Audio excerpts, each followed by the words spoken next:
નમસ્કાર. વેબિનારમાં જોડાયેલ દરેકનું સ્વાગત છે. આજે ગિરનારી મંડળનો 656મો વેબિનાર છે. 656 વેબિનાર. આજના વક્તા છે અમદાવાદના ડૉક્ટર જયંત પુરોહિત સાહેબ, જેઓ આપણને ઉદરરોગોની સારવાર ભાગ 26માં કાનના રોગોની સારવાર વિશે માહિતી આપશે અને અન્ય રોગો વિશે પણ માહિતી આપશે. તો ડૉક્ટર જયંત પુરોહિત સાહેબને વિનંતી કે તેઓ પોતાનું વક્તવ્ય હવે શરૂ કરી શકે છે. નમસ્કાર સર. જય ધન્વંતરી.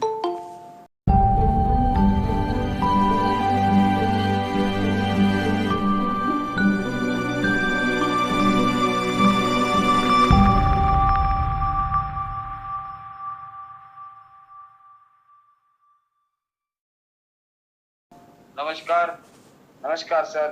જય ધન્વંતરી.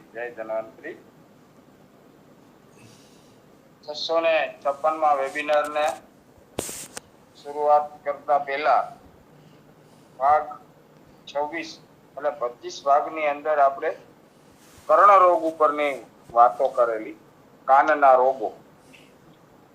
રોગોની સંખ્યા તો કર્ણરોગ 18 પ્રકારના, પછી કાનપટ્ટીના રોગો 7 પ્રકારના, ત્યારબાદ કર્ણમૂળ, કાનના મૂળમાં થતો દુખાવો, ખાસ કરીને દુખાવો જ હોય છે એના 5 પ્રકાર. આ વિશે 24ની અંદર આ બધા જ રોગો વિશેની માહિતી આપણે લીધી હતી કે ભાઈ આમાં થાય તો શું કરવું, કર્ણરોગ થાય તો શું કરવું, કાનપટ્ટીમાં રોગ થાય તો શું કરવું, એ વિશે વાતો કરી. એટલે એના પ્રકાર જોયા: વાતજ, પિત્તજ, કફ, શનિપતિજક, વિદંત્રી, શોથ, અર્બુદ. આ ટાઈપના જે એના શરૂઆતથી 18, ત્યાર પછી 7 અને ત્યાર પછી 18 ને 7 25 ને 30 પ્રકારના રોગોની વાત કરી.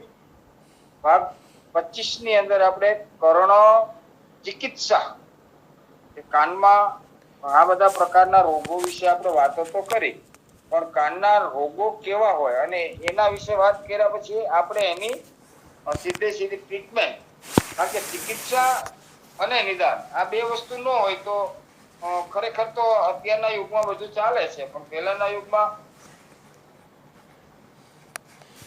જેટલું નિદાન તો આપણે ઘણી બધી રીતે થઈ શકે, પણ જો ચિકિત્સા ન હોય તો પણ આયુર્વેદ અધૂરું છે, અને ખાલી ચિકિત્સા હોય અને નિદાન ન હોય તો પણ આયુર્વેદ ઘણું બધું અધૂરું છે.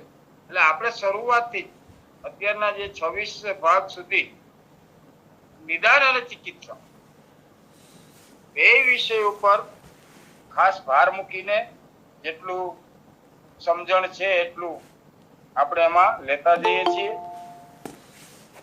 અને ત્યારબાદ આપણા આદરણીય ડોક્ટરો, વૈદ્યો અને મિત્તલિયા સાહેબ પણ ઘણા બધા પ્રશ્નો પૂછી અને સંતોષકારક જવાબ, અને સવાલ હોય છે એમના, અને એને સંતોષકારક જવાબ મારા તરફથી, આપણે વિનોદભાઈ ઠક્કર સાહેબ તરફથી, ત્રિપાઠીજી તરફથી, બધા તરફથી સરસ મજાનો આપણને સહયોગ મળે છે.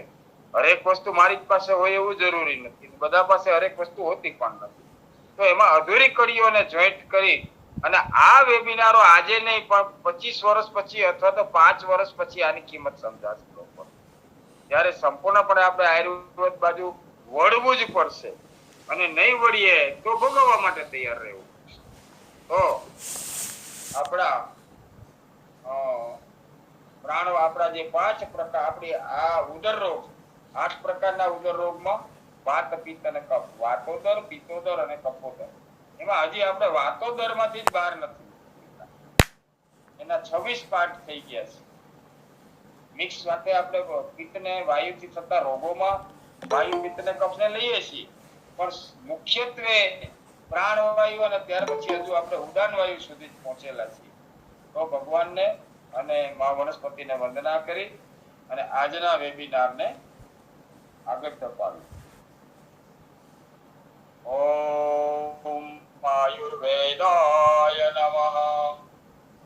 ઓમ આયુર્બલમ યશોવર્ચ પ્રજા પશૂન વસૂન ચ બ્રહ્મ પ્રજ્ઞાન ચ મેઘાન ચ તન્નો દેહી વનસ્પતે તન્નો દેહી વનસ્પતે ઓમ આરોગ્ય ઓમ શાંતિ શાંતિ શાંતિ.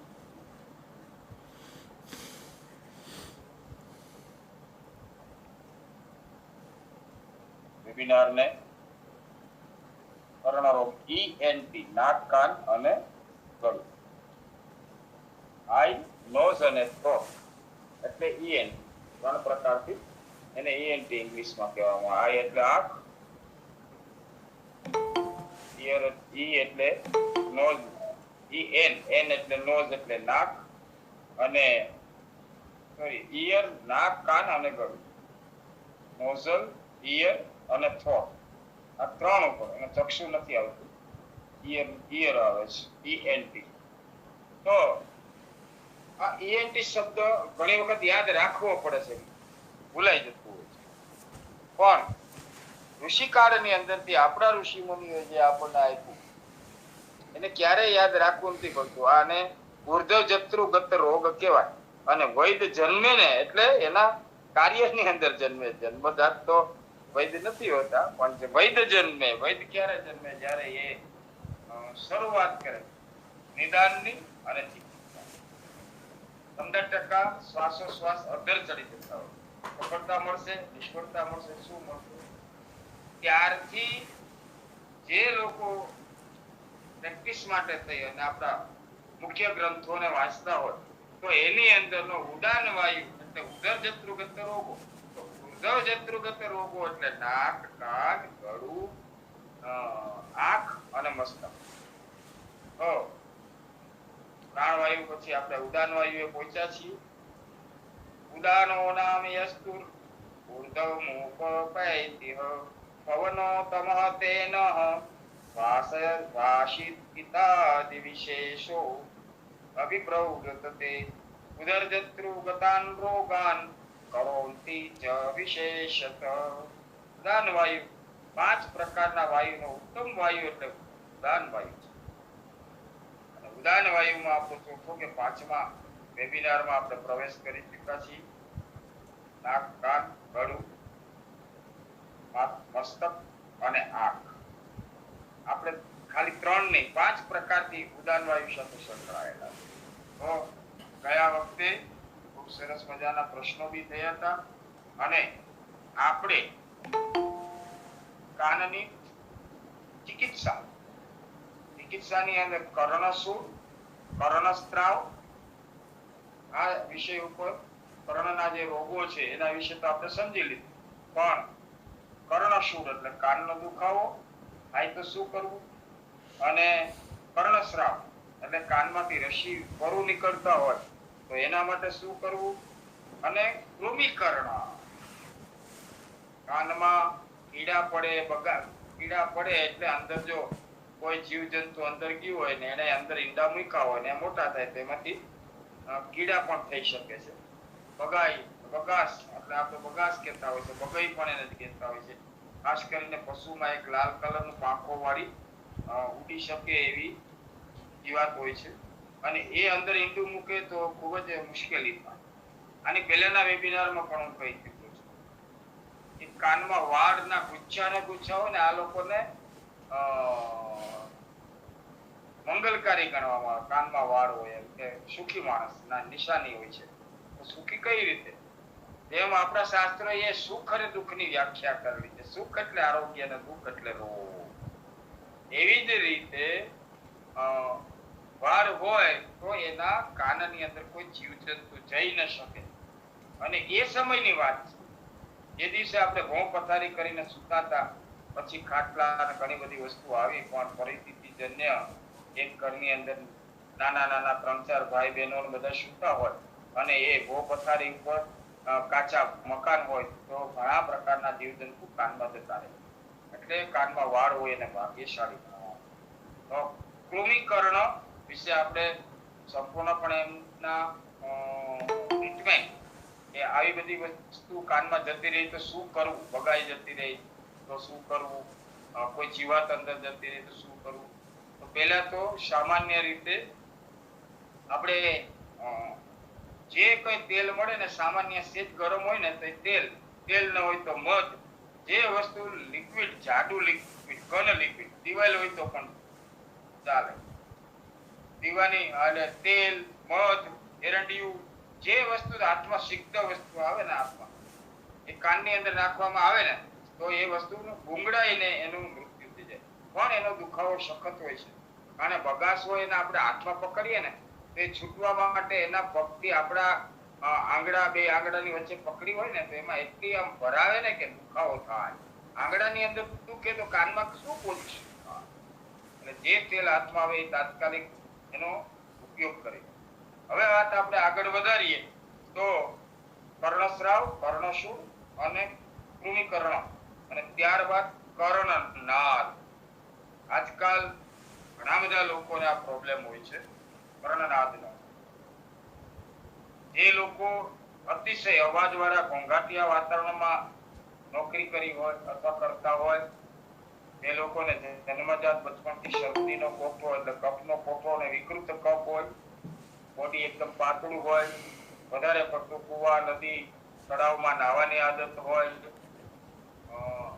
આવા લોકોને, અને અત્યારે જે લોકો સ્વિમિંગમાં જતા હોય આવા લોકોને ખાસ કર્ણનાદનો પ્રોબ્લેમ થતો હોય છે. કર્ણનાદ એટલે ભેરી, દુદુંબી, સીટી, સામાન્ય સીટી, આવો આપણને અવાજ આવે કાનની અંદર, શબ્દવાહિની. એમાં શીરા, રેપાબા જવાથી નોબત, મૃદંગ, શંખ ઇત્યાદિ શબ્દ જેવો શબ્દ આપણને સાંભળવા આવે છે કર્ણનાદ. તો આપણે નિદાન રોગ વિશે કેટલા પ્રકારના રોગ જતા આપણે જાણી લીધું છે, એટલે હવે એમાં બહુ ડીપ નહીં જતા. ખાસ કરીને કર્ણનાદમાં કાંગનો રસ, કાંગ કેવા હોય અથવા કાનના ઝાડ કેવા હોય કાંગના, આ વિશે ગ્રુપમાંથી ઘણા બધા, ખાસ કરીને તો આપણા ધરોહર ગ્રુપના એવા મિતલિયા સાહેબને પૂછી લે, અને એવું હોય તો કાલે આ એક કર્ણનાદના અત્યારે બહુ પેશન્ટ હોય તો સાહેબને પણ રિક્વેસ્ટ કરીશું કે કાંગનો એક ફોટો મૂકે તો બધા લોકો એમાંથી જોઈને એનો ઉપયોગ કરી શકે. નંબર 2 ની અંદર અઘેડીનો ક્ષાર એટલે અઘેડાનો ક્ષાર. આ કાનમાં નાખી અને ઉપર તેલ નાખવામાં આવે તો પણ કર્ણનાદમાં ખૂબ જ સરસ મજાનું પરિણામ આવતું હોય છે. અને ઘણા લોકોને કર્ણનાદની સાથે સાથે બાધિર્ય પણ હોય, સાંભળવાનો પ્રોબ્લેમ, ઓછું સંભળાતું હોય, તો એમાં પણ આ અઘેડાનો ક્ષાર નાખવામાં આવે, અને અથવા તો અઘેડાનું પાણી અને કલ્પમાં તલનું તેલ, તલના તેલની અંદર અઘેડાનો ક્ષાર નાખી ઉકાળી નાખવું સામાન્ય, અને ઈ તલનું તેલ કાનમાં નાખી સિદ્ધ કરીને નાખવામાં આવે તો ખૂબ જ સરસ મજાનું પરિણામ મળતું હોય છે. ત્યારબાદ સૂંઠ અને સરસ્યું, આ બે કઢી નાખવા.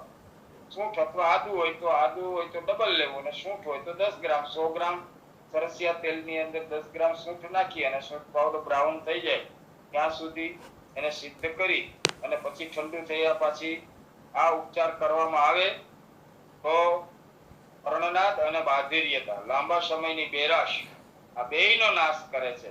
અને સ્વાનુભૂત, આપણા વૈદ્યોનો સ્વાનુભૂત પ્રયોગો છે. એટલે કાંગનો રસ, બીજું અઘેડાનો ક્ષાર, અને ત્રીજું હિંગ, તુવેર ફળ અને સૂંઠ સરસિયાની અંદર નાખી કઢી તેલ સિદ્ધ કરી અને આનો ઉપયોગ આપણે કરી શકીએ છીએ. 3 વસ્તુ છે એ આપણને અવેલેબલ છે. એમાં એકાદ વસ્તુ ન મળે તો પણ પ્રયોગ કરવો. હિંગ, સૂંઠ અને સરસિયાનો ખાલી પ્રયોગ કરવામાં આવે તો પણ ખૂબ સરસ પરિણામ મળતું હોય છે. ત્યારબાદ હિંગવાદી તેલ. હિંગવાદી તેલ કઈ રીતે બનાવશું તો કે હિંગ, ધીમે બોલું છું એટલે સમજી શકાય, અથવા લખતા હોય કોઈ તો લખી શકાય. હિંગ, નાગરમોથ, દેવદાર, વરિયાળી, મૂળાની રાખ, ભોજપત્ર, જવખાર, જવક્ષાર એટલે જવખાર, સિંધાલું મીઠું, સંચળ, સોડા અને સોડા એટલે આપણે જે સુરોખાર તરીકે જેને ગણીએ છીએ તે, સરગવો, સૂંઠ, સાજી ખાર, બીટ લવંગ, સુરમો, બીજોરું, કેળનો રસ અને લીંડી પીપરનો રસ, 64 તોલા મધ, 16 તોલા લીંડી પીપર 4 તોલા, એક વાસણમાં બંધ કરી 4 તોલા ઘી નાખી અને એને જો સિદ્ધ કરવામાં આવે, લીમડાનો રસ ખાસ કરીને 64 તોલા લેવાનો છે, મધ 16 તોલા લેવાનું છે અને લીંડી પીપર 4 તોલા, એટલે લીંડી પીપર 40 ગ્રામ, મધ 150 ગ્રામ અથવા તો 170 ગ્રામ અને 700 ગ્રામ જેટલો લીમડાનો રસ લઈ અને ઉપરના બધા દ્રવ્યો એની અંદર નાખી અને એને સિદ્ધ કરવામાં આવે. તો સિદ્ધ કરવા માટે એક કોઠીમાં આપણે અનાજ પહેલાના સમયમાં ભરતા ત્યારે આ બધું શક્ય હતું, અત્યારે નથી. તો બને ત્યાં સુધી કોઈ બનાવતું હોય તો એની પાસેથી આપણે આ તેલ ગોતવાની કોશિશ કરશું, કારણ કે ડાંગરની ભરેલી કોઠીમાં આને 1 મહિનો રાખી અને પછી એને કાઢવાનું અને પછી એનો ઉપયોગ કરવા માટે તલનું તેલ નાખી સિદ્ધ કરવું અને પછી કર્ણરોગ, કર્ણનાદ, બહેરાપણું, એકદમ ઘેરો અવાજ આવતો હોય, માથાનો દુખાવો, કાનનો દુખાવો, કાનની નળીઓનો દુખાવો અને કાનના સૂળનો, જો કોઈ પણ વ્યક્તિ ઇન્ટરેસ્ટેડ હોય ને બનાવવામાં ઈચ્છતી હોય તો પર્સનલ નંબરમાં ફોન કરી અને મને જાણ કરશે તો હું લખી નાખીશ, કારણ કે બહુ ઇમ્પોર્ટન્ટ આ હિંગવાદી તેલ છે અને અત્યારે લગભગ કોઈ બનાવતું નથી. અને આમાં બધી જેટલી વનસ્પતિઓ છે એ ખૂબ સરસ છે અને મળી શકે અને લઈ અને જો એને સિદ્ધ કરે, તેલ બનાવવાની જેમને આદત હોય અથવા તેલ સિદ્ધ કરી શકતા હોય, આવા લોકો આનો પ્રયોગ કરવાથી એક રોગ નહીં, અનેક રોગો એની અંદર, કાનના તમામ રોગો, કર્ણનાદ, બહેરાપણું, ગંભીર એટલે ઘૂઘરો અવાજ આવતો હોય, મસ્તકનો દુખાવો, કાનની નળીઓ, જે આપણે આ બહુ મોટો પ્રોબ્લેમ છે, ઓડિયોમેટ્રી કરાવીએ એટલે તરત જ કે તમારી નસો સુકાઈ છે. તો જે લોકોને નસો સુકાઈ ગઈ હોય અથવા સુકાતી હોય, આવા લોકો માટે એના હિંગવાદી તેલ એટલે બેસ્ટ તેલ હોય એવું આપણે અનુમાન કરી શકીએ.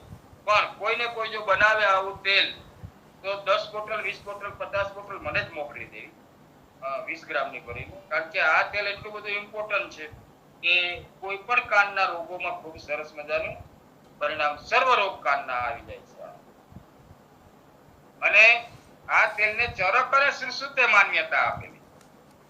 ચરક અને સુશ્રુતના પ્રયોગમાંથી નીકળી ગયેલી વસ્તુ હોય એટલે જ મેં કહી કે આ વસ્તુ કોઈ પણ બનાવે તો ખૂબ જ ઉપયોગી છે. કાનના રોગ માટે થઈને તમામ વૈદ્યો પાસે આવો પ્રયોગ હોય જ છે, પણ કોઈને પણ આ બનાવવું હોય તો આપણે એને વ્યવસ્થિત રીતે લખી અને કાગળમાં મૂકી દઈશું. તો કર્ણનાદ એક એવો રોગ છે કે આપણને શાંતિ ન લેવાય. કઈક કોકની વાત કરવા જાય એને અવાજ આવે, કમરા બોલતા હોય એવો અવાજ આવે અને માણસ એકદમ બેચેન થઈ જતા હોય છે. ઘણા લોકોને આંખમાં આંસુ આવી જતા હોય છે. આટલો કર્ણનાદ છે ને એના કરતા બહેરાપણું સારું છે. જોકે રોગ એ કઈ સારા હોતા જ નથી, તો માણસ બહેરા હોય એટલે લખીને આપે, પણ આપણે લખીને આપીએ તો સમજી તો શકાય. પણ આ અવાજ સતત ઊંઘ નથી આવવા દેતો, રાતના 12 વાગ્યા સુધી લોકોને બેસવું પડતું હોય છે કર્ણનાદની અંદર. તો કર્ણનાદના બધા જ પ્રયોગ સારા છે. કાંગનો રસ, અગેડાનો ક્ષાર, પછી હિંગ સૂંઠને સરસિયા તેલનો ઉકાળો કરીને તેલ બનાવીને એનો ઉપયોગ કરવો અને હિંગવાદી તેલ, આ બધા જ પ્રયોગોની સાથે સાથે વ્યક્તિને બીજી દવાઓની જરૂર પડે તો એ આપી શકાય છે. ઘણા પ્રયોગોની અંદર જેને આપણે નુસ્ખા કહેવાય, એવા નુસ્ખાની અંદર પણ કપાસના જીંડવાનો રસ પણ જો દરરોજ કાનમાં નાખવામાં આવે તો સામાન્ય રીતે કપાસના જીંડવાનો રસ નાખવાથી પણ કાનની નાદમાં ફાયદો થાય. પણ અત્યારના કપાસનો જીંડવાનો રસ આપણે નાખી શકીએ નહીં, કારણ કે તેમાં અનેક પ્રકારની 20,000 રૂપિયા સુધીની લીટર દવાનો છંટકાવ થતો હોય છે, એટલે અત્યારે આપણા પ્રયોગ ના કરી શકાય. પણ આજે આપણે જે હિંગાદી તેલનું જે વાત કરી, આ પ્રયોગ ખૂબ જ સરસ રહેશે કર્ણનાદની અંદર. ત્યાર પણ બાદેરિયા એટલે બહેરાપણું. બહેરાપણામાં 2 પ્રકારનું બહેરાપણું, 3 પ્રકારનું આવતો હોય છે. એકમાં ઉંમરના કારણે બહેરાપણું આવતું હોય છે, નસો સુકાવાના કારણે બહેરાપણું આવતું હોય છે, કાનના પડદા ફાટી જવાથી બહેરાપણું આવતું હોય છે. એક ધ્યાન બેરો એટલે જન્મજાત માતાની ઉદરની અંદરથી માતાની કફ પ્રકૃતિ હોય અને બાળક જન્મતાની પહેલા સામાન્ય એમના મોઢામાં પાણી કેવું કંઈ ગયેલું હોય, એક્સિડન્ટલી બધાને નથી થતું, બધાને કફ પ્રકૃતિ હોય તો પણ નથી.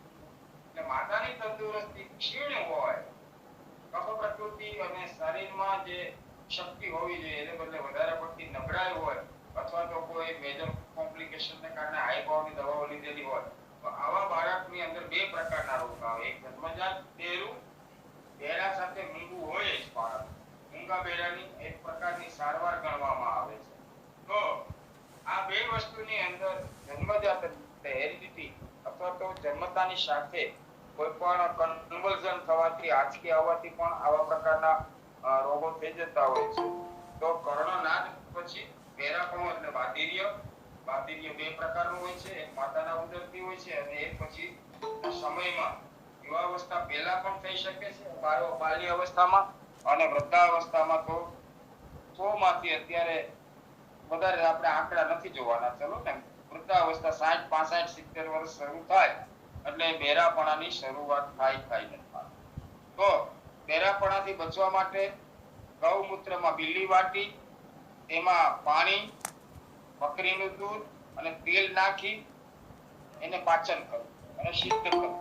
સિદ્ધ કરવું એટલે કોઈ પણ તેલને મીડિયમ તાપમાં ઉકાળી અને અંદર ફક્ત જે તેલ નાખ્યું હોય તેલ જ રહેવા દેવાનું. બાકીના જે તત્વો હોય, દાખલા તરીકે ગૌમૂત્ર એક લિક્વિડ વોટર ટાઈપનું હોય છે, બિલાનો રસ હોય, બિલા વાયટા હોય અથવા એની ચટણી બનાવી હોય, લીલું હોય, તો એ પાણી, બકરીનું દૂધ આ બધા પ્રવાહી છે. આ પ્રવાહી બધા તેલની અંદર પચન કરવું અને પાચન કરવું એટલે સિદ્ધ કરવું એટલે આ બધા જ પ્રવાહીઓ છે એના મૂળ તત્વો ધીમે ધીમે તેલમાં આવી જાય અને એની અંદરનું મોઇસ્ચર એટલે પાણી છે એ વળી જાય. ત્યારબાદ આપણે એનો ઉપયોગ લઈ શકીએ છીએ. પ્રયોગ બહુ સરળ છે. ગૌમૂત્ર, બિલા, બકરીનું દૂધ અને સરસ્યું તેલ, આ બધું દૂધ, આ બધું જ આપણને અવેલેબલ છે, મળી શકે છે. અને આ બધા બાહ્ય પ્રયોગો છે જેને કારણે આમાં આપણે એવા કોઈ પ્રયોગો નથી લેતા કે કાનને નુકસાન થાય. તો બહેરાપણાની ટ્રીટમેન્ટ તરીકે ગૌમૂત્રમાં બીલી વાટી, પાણી, બકરીનું દૂધ અને તલનું તેલ. હવે જ્યાં કોઈ પણ વસ્તુનું અનુપાન આપેલું એનો વજન આપેલું ન હોય ઘણી જગ્યાએ, તો ગૌમૂત્ર, બિલાનો કલ્ક એટલે એની ચટણી અને પાણી અને બકરીનું દૂધ, તો 500 ગ્રામ બકરીનું દૂધ હોય તો 250 ગ્રામ પાણી લેવું, 125 ગ્રામ ગૌમૂત્ર લેવું અને 100 ગ્રામ બિલાનો 125 ગ્રામ બિલાની લીલી ચટણી લેવી. આવી રીતે પ્રયોગ કરવો. આ બધી જ વસ્તુ ટૂંકમાં પાણીનો જે પ્રવાહી ભાગ હોય છે એ આપણે 1 કિલો તેલની અંદર 250 ની માત્રામાં 4 વસ્તુ સંભાગ લઈ લઈએ તો સરસ તેલ બને. એ હેતુ પ્રમાણે 500 ગ્રામમાં કેટલું જોઈએ અને 250 ગ્રામમાં કેટલું જોઈએ એનું કેલ્ક્યુલેશન કરી અને પછી તેલ સિદ્ધ કરવું. તેલ સિદ્ધ કરતી વખતે બને ત્યાં સુધી ધીમા ગેસ ઉપર સિદ્ધ કરવું, પણ છેલ્લે તેલ કાચું ન રહી જાય, કારણ કે કાચું તેલ રહે તો એમાં ફર્મેન્ટેશન, આથો આવી જાય વનસ્પતિના તત્વોને કારણે, અથવા તો પાણીનો ભાગ રહી ગયો હોય તો અંદર ફંગસ થઈ જતી હોય છે. એટલે આપણે જેમ કોઈ પણ ફરસાણ બનાવવું હોય ને એટલે કંદોય હોય એ પાણીનો છટકારો નાખે એટલે તળેરાટી થાય તેલમાં. આટલી બધી તળેરાટી નહીં, પણ સામાન્ય તળેરાટી. આમ તેલમાં પાણી નાખ્યું અને પાણી છે આપણે મહા મુસીબતે સંભળાય એટલા અવાજની અંદર પાણી તળેરાટી કરે ત્યારે નીચે ઉતારો. કારણ કે ગરમ તેલને ત્યારે નીચે ઉતારવાનું કારણ એ હોય છે કે જો વધારે ગરમ કરી અને આમ અવાજ ખૂબ આવે એટલું ગરમ કરીએ તો તેલને ઠંડુ થવામાં બીજી 1.5 કલાક કે 1 કલાક લાગતી હોય છે ઋતુ પ્રમાણે. તો એ સમય સુધી ગરમ તેલને કારણે વનસ્પતિના તત્વો બળી ન જાય. રસોઈ પાક શાસ્ત્ર અને કોઈ પણ આયુર્વેદના પ્રવાહી ઘન બનાવવા એ બધું જ રસોઈ શાસ્ત્ર જેવું જ હોય છે. પાક શાસ્ત્ર જ છે એક જાતનું. આપણે રસોઈ બનાવીએ એમાં પણ આ જ કાળજી રાખવાની હોય છે કે વસ્તુ કાચી પણ ન રહેવી જોઈએ અને વધારે બળી પણ ન. એવી રીતે સમતોલ રાખીને આપણે આ પ્રકારનું આ તેલને જો સિદ્ધ કરવામાં આવે, ગૌમૂત્ર, બિલ્લા, પાણી અને બકરીનું દૂધ અને તેલ, આને સિદ્ધ કરી અને બેરાપણા તરીકે બાધિર્યતાની અંદર ખૂબ જ ઉપયોગી આ તેલ છે. બૃહદ પંચમૂળ, પંચમૂળના 10 મૂળ છે, એમાંથી એમના પંચમૂળ છે. આમાં હું સમય વધારે નથી લેતો, સાહેબ કાલે આપણે પંચમૂળ વિશે લખશે અથવા તો ગ્રુપમાં હું પણ મૂકી દઈશ. તો બૃહદ પંચમૂળની સાખીઓ લેવાની છે, એટલે એના ટુકડા લાંબા લાંબા મૂળના આ લાવી અને તેને કાપી અને એને રૂ વીંટાળી તેલમાં પલાળી અને પછી એને સળગાવવાના છે. સળગાવ્યા પછી એમાંથી જે તેલ પડે તેને સુખોષ્ણ કહેવાય. સુખોષ્ણ એટલે સહેવાય તેવું ગરમ કાનમાં આવું તેલ નાખવા. તો સમજણપૂર્વકનો પ્રયોગ છે. પંચમૂળની સાથીઓ, એટલે 5 મૂળની જે સાથી હોય મૂળની, એને ટુકડા લાવી એની એટલે 8 આંગળ જેવું કહ્યું છે આમ તો, એટલે અડધો ફૂટ પણ આપણે લઈએ તો ચાલે. એને કાપી તેના ઉપર રૂ વીંટાળી દેવું ને પછી એને સરસ તેલ હોય અથવા તલના તેલમાં બોળી અને સળગાવીએ એટલે તેલમાંથી પાછા ટીપા પડતા હોય છે. એટલે સુકોષણ એટલે સુખ ઉષ્ણ, સહન થાય તેવું ગરમ ગરમ કાનમાં નાખવામાં આવે તો બેરાપણામાં સારું થાય. આ પ્રયોગ કરવા જેવો નથી, પણ સમજવા માટે છે. કારણ કે બૃહદ પંચમૂળ મળવા જ પહેલા તો ઘણા બધા કઠિન હોય છે અને સમજણ ન હોય તો કારણ વિનાના મૂળનો નાશ કરવાથી ઝાડનો પણ નાશ થઈ જતો હોય છે. તો આપણે આને ફક્ત સાંભળીશું કે આવી રીતે પણ તેલ બનતું હોય છે અને આપણે એનો ઉપયોગ કરી શકતા હોય છે, પણ એને સમજવા પૂરતું આપણે રાખીશું. ત્યારબાદ કાંજી, સાબુદાણાની કાંજી બનાવવાની, એમાં બિજોરાનો રસ નાખવાનો, મધ અને ગૌમૂત્ર અથવા ગૌમૂત્ર ન મળે તો આદુનો રસ, મધ, સરગવાના કાંદાનો રસ અને કેળના કાંદાનો રસ અથવા તો સૂંઠ, ધાણા અને હિંગના કલ્કમાં તેલ સિદ્ધ કરવું. કેળના કાંદા ન મળે અથવા સરગવાના કાંદા ન મળે તો ધાણા, હિંગ અને સૂંઠ, આ 3 વસ્તુ, તેમાંથી કોઈ પણ એક વસ્તુને પ્રાધાન્યતા આપવી. કાંજી, બિજોરાનો રસ, મધ અને ગૌમૂત્ર, આ બધું 250 લેવું અને આદુનો રસ 250 લેવું. અને ત્યાર પછી એની અંદર હિંગ, સૂંઠ અને દાણા, આ જો સૂકા હોય તો એ બધાને 250 ગ્રામ પાણીમાં ઉકાળી ઘાટ રગડો થઈ જાય એટલે એને ગાળી અને આ તેલ સિદ્ધ કરી અને એનો ઉપયોગ લેવામાં આવે તો પણ ખૂબ જ બેરાપણાની અંદર ખૂબ જ સરસ મજાનું પરિણામ મળતું હોય છે. ત્યારબાદ વાત કરશું નગોડ, જોઈના પાંદડા, નગોડના પાંદડા, ભાંગરો, લસણ, કેળના પાંદડા, કપાસના પાંદડા, સરગવાના પાંદડા, તુલસીના પાન, આદુ અને કારેલાનો રસ આ તલના તેલમાં નાખી અને એને સિદ્ધ કરવા.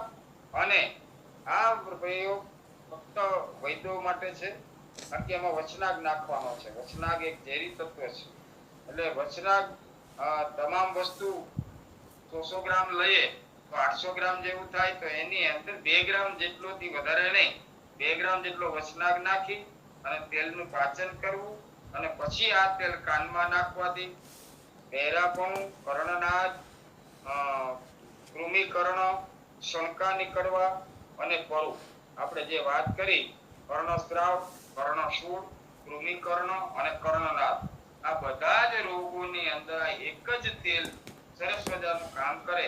પણ વચનાગ છે એટલે અનુભવી સિવાય કરવું નહીં, અને કરવું તો વૈદ્યોના માર્ગદર્શન નીચે અથવા તો કાયમી જે લોકો તેલ બનાવતા હોય વર્ષોથી એવા લોકોને અનુભવમાં લઈ અને આવું તેલ બનાવવામાં આવે તો ખૂબ જ સરસ પરિણામ મળે. કાનનો આજનો વિભાગ ગયા વખતે અને આ વખતે ખૂબ જ એટલા માટે મહત્વનો છે. કાનના રોગો કાયમથી કાયમ વધતા જાય છે અને હજુ વધશે, કારણ કે આપણે હેન્ડ ફ્રી અથવા તો એના જે કંઈ બ્લુટૂથ ને ઇન્સ્ટ્રુમેન્ટ આવે છે એનો ઉપયોગ કરીએ છીએ. એસીમાં રહેવાથી થાય છે. આજે ઓફિસ એટલે એસી ની અંદર હું પોતે પણ બેસું તો મને પણ 2 કલાક સુધી કાનમાં એની અસર આવે છે.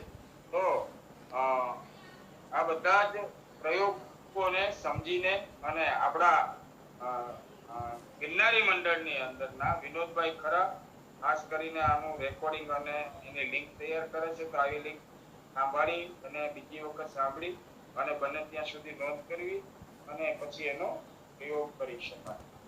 તો બેરાપણાની અંદર આપણે બધા જ પ્રકારના રોગોની અંદરનો ઉપયોગ કેવી રીતે કરવો એ બધા જ રોગ આવી જાય છે, પણ વચનાગને કારણે આપણે એને સમજણપૂર્વક પ્રયોગ કરવાનો. ત્યારબાદ સૂંઠ, સિંધવ, લીંડી પીપર, નાગરમોદ, હિંગ, ઘોડાવજ, લસણના કલ્કમાં તલનું તેલ નાખી અને તેની અંદર આકડાના પીળા પાન અને ખાખરાનો રસ નાખીને શીખવો. એટલો સરસ મજાનો પ્રયોગ છે. સૂંઠ ઘરમાં, સિંધાળુ ઘરમાં, લીંડી પીપર મળે છે, નાગરમોદ મળે છે, હિંગ મળે છે, ઘોડાવજ મળે છે અને લસણ પણ ઘરમાં હોય. આ બધા સંભાગ લેવા. દાખલા તરીકે 50 ગ્રામ સૂંઠ તો 50 ગ્રામ સિંધવ, 50 ગ્રામ લીંડી પીપર, 50 ગ્રામ નાગરમોદ, 50 ગ્રામ હિંગ, 50 ગ્રામ ઘોડાવજ અને 50 ગ્રામ લસણનો કલ્પ. હવે લસણનો કલ્પ આમ તો એમાં 100 ગ્રામ લેવો જોઈએ, કારણ કે એમાં પાણીનો તત્વ હોય, એટલે એને ડબલ લેવો અને પછી તલના તેલમાં નાખી અને તેમાં આકડાના પીળા પાન અને ખાખરાનો રસ. આકડાનો રસ કાઢવો ખૂબ જ અઘરો હોય છે, ખાસ કરીને મૂળમાં વધારે રસ હોય છે. છતાં પણ અત્યારે જો પ્રયોગ સિદ્ધ કરવામાં આવે તો પાન, લીલા પાનના કુમળા પાન છે એની નીચેની જે ડાળીઓ નાની નાની હોય છે કે કૂટની, એને કૂટી નાખવામાં આવે તો ખાખરાનો રસ પણ નીકળી શકે છે. તો આ પણ એક એટલો બધો સરસ મજાનો ઘરગથ્થુ ઉપચાર તરીકે કરી શકાય એવો પ્રયોગ છે. પણ આકડાના પાન લેવામાં ખાસ કાળજી. આકડાનું પાન હંમેશા પીળું જ લેવું. કોઈ પણ જગ્યાએ કાનમાં નાખવાનું હોય કે કોઈ પણ જગ્યાએ એનો દવા તરીકે ઉપયોગ કરવો હોય તો બને ત્યાં સુધી પીળું પાન લેવું, નહીતર લીલું પાન જો કોઈ પણ જગ્યાએ લેવામાં આવે તો અનર્થ થઈ શકે. એટલે જ આપણે દર વખતે બોલીએ છીએ કે વૈદ્યોના માર્ગદર્શન નીચે કોઈ પણ દવાઓ બનાવવી, પોતાને વેચાણ કે એવું ન કરવું, સમજણપૂર્વક રાખવી. કારણ કે હમણાં આવા ઘણા કિસ્સા આપણને જોવા મળે છે. ડુપ્લિકેટ ફેક્ટરીઓ પકડાય છે. કાનૂન અત્યારે ખૂબ જ સખત છે, એટલે વૈદ્ય પોતે બનાવીને આપે તો એ આપી શકે છે. માટે વૈદ્યોના માર્ગદર્શનને દર વખતે રિપીટ કરવાનું મુખ્ય કારણ આ હોય છે.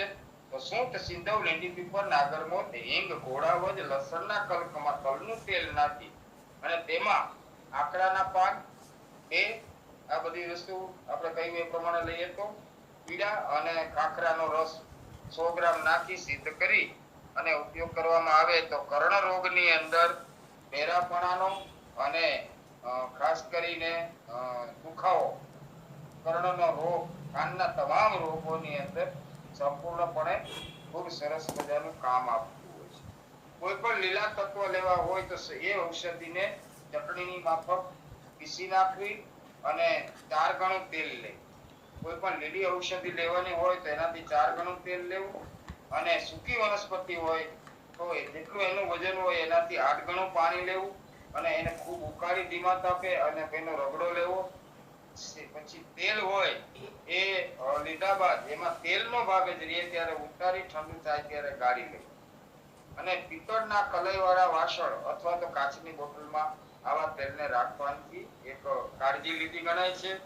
આ ઉપરાંત શાસ્ત્રીય ઔષધિઓ કે જે વૈદ્યો અથવા ફાર્મસીઓએ બનાવેલી હોય છે, તેમાં કર્ણરોગની અંદર ભૈરવ રસ છે, સારીવાદી વટી છે.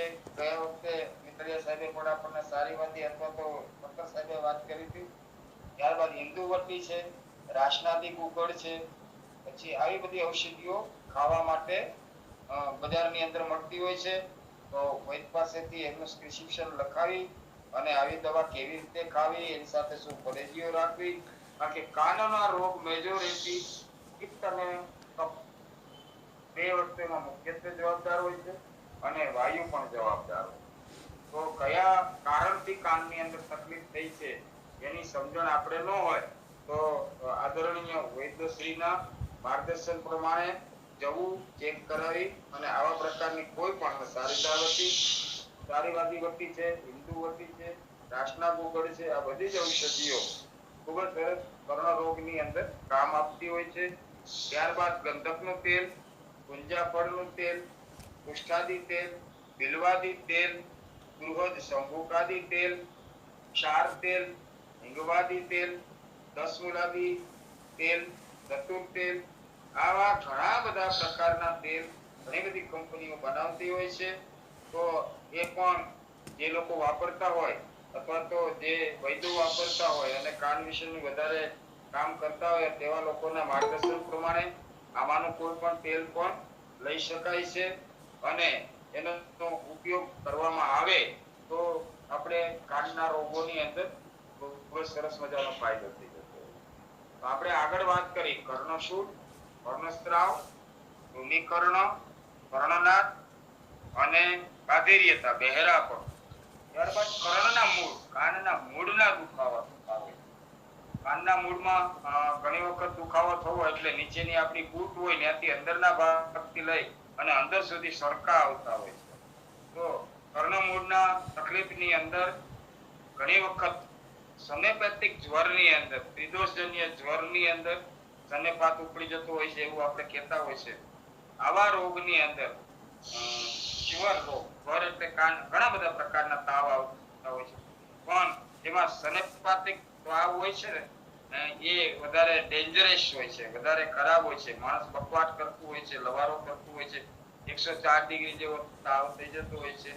આવો તાવ જ્યારે આવે ત્યારે કાનના મૂળમાં સોજો આવે છે અને સોજો આવી અને આપણને એક પ્રકારનો દુખાવો થતો હોય છે. આપણે નિદાન પરિજન્યની અંદર આ બધું ખૂબ વ્યવસ્થિત રીતે જોયું છે. તો આ રોગ આ સમયે ખાસ બીજી વખત યાદ કરાવવાનું કારણ માધવ નિદાન એવું કહે છે કે આ છે ને તાવની સાથે આ રોગ મટી જાય એવી કોશિશ કરવી, નહીતર પછી અસાધ્ય રોગની ગણનાની અંદર આવી જતું હોય છે અને કાયમી માટે કર્ણમૂળની અંદર સોજો અને એને કારણે તેને બાધિર્યતા પણ આવતી હોય છે. કષ્ટસાધ્ય થાય તો ત્યાં સુધી વાંધો નથી, ત્યાં સુધી સાધ્ય ગણવો એવું આપણા માધવ નિદાનની અંદર કહ્યું છે. પણ અસાધ્ય ન થઈ જાય એની ખાસ કાળજી લેવી. તો કોઈ પણ પ્રકારના તાવ, સનેપેથિક તાવની અત્યારના વિષમ જ્વર અને નવા ઘણા બધા પ્રકારના તાવ વિશે આપણી પાસે માહિતી આવી છે.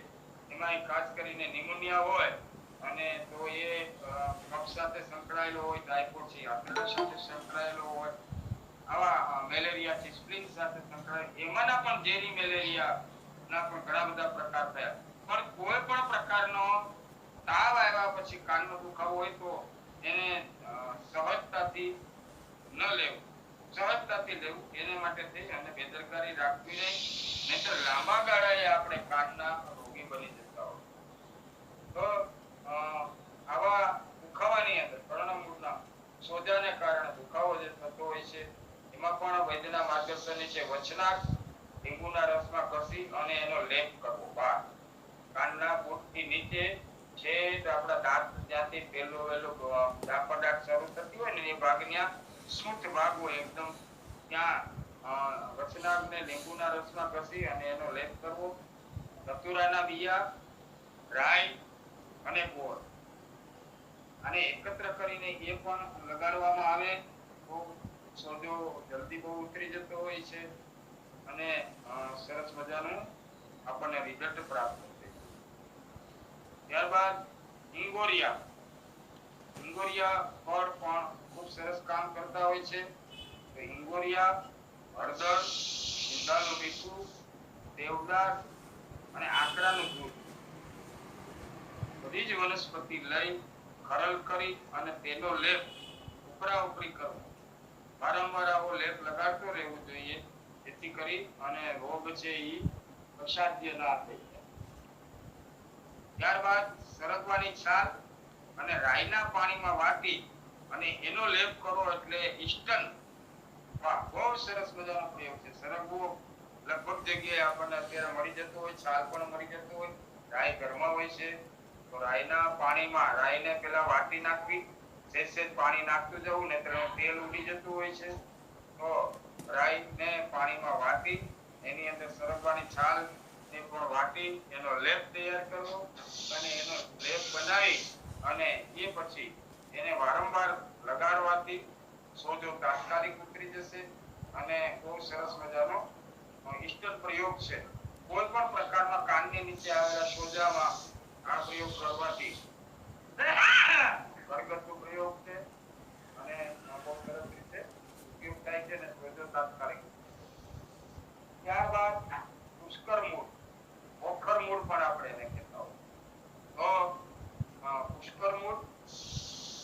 દાલચીની, ચિત્રક અને ગોળ, કાયપડ, ઉપલેટ, હીરાકતી, આ બધા જ ઔષધોને આ વૈદ્યનો જ પ્રયોગ છે, ફક્ત વૈદ્યોએ આ પ્રયોગ કરી શકાય. પુષ્કરમૂળ, દાલચીની, ચિત્રક, ગોળ, કાયપડ, ઉપલેટ અને હીરાકશ, આ બધા ઔષધો આકડાના દૂધમાં વાટી અને તેનો લેપ કરો. લેપ કરીને પણ પાછો સમયસર બહુ વધારે સુકાવા ન દેવો અને ધોઈ અને ત્યાં પાછું સરસ્યું અથવા ગાયનું ઘી લગાડવું, નહીતર આકડાનું દૂધ અને અંદર આપણે હીરાકતી હોય તો એ જગ્યા ઉપર લાલ થઈ અને ખજવાળો આવવાની શક્યતા વધી જતી હોય. ના છટકાનો પ્રયોગ છે, અથવા તો કોઈ પણ દવાથી જ્યારે પ્રયોગમાં આપણને સફળતા ન મળે ત્યારે પુષ્કરમૂળ, દાલચીની, ચિત્રક, ગોળ, કાયપડ, ઉપલેટ, હીરાકતી અને આકડાના દૂધમાં વાટીને લેપ કરો.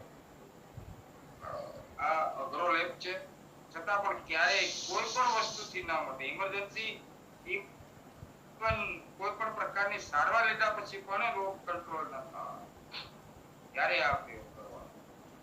ત્યારબાદ દંતી મૂળ, ચિત્રક મૂળ, સૂર્યાનું દૂધ લેતી વખતે ખાસ કાળજી રાખવી.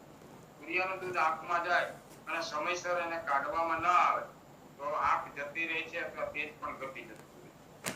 રસાયણિક છોડમાં ખાસ આપણે વાતનો પ્રશ્ન મૂકેલો ત્યારે સમયના અભાવ નથી કહી શકાય, પણ કોઈ પણ પ્રકારનું ક્ષારીય દૂધ આકડાનું હોય, ગોળનું હોય કે અન્ય વનસ્પતિનું દૂધ નીકળતું આંખમાં જાય એટલે વહેલું માખણ અથવા ઘી. થોડીક વાર જોવામાં તકલીફ પડશે, આપણે જોઈ ન શકીએ. માખણને આંજવાનું છે, આંખમાં ભરી નથી દેવાનું. અને ત્યારબાદ દૂધ અથવા છાશના પોતા આપણે પૂરી બનાવીએ ને એના પૂરીના ગોયણા જેવું છે જાડું ઘઉંની થેપલી બનાવી એને બે બાજુ દૂધને અથવા તો છાશ એને બે બાજુ બોળી સામાન્ય નીચોવીને અંદરથી પાછું, કારણ કે આ બધી કાળજી એટલા માટે લેવાની છે કે વધારે દૂધ હોય તો શું થઈ જાય, પણ વધારે દૂધવાળા પોતા મૂકવામાં આવે અને એને કારણે તેને દૂધના પાછા નીચે લીટ નીકળે અને કોઈ પણ જગ્યાએ આપણા શરીરમાં અસિકતા છે. તો સૂર્યાનું દૂધ આંખમાં ગયું હોય ને તો પછી એમાં જે મૂકેલા પોતા હોય ને એના પાણીના ટીપા છે ને એ પછી કાનમાં જાય તો વળી પછી આપણે કાનની સારવાર કરવી.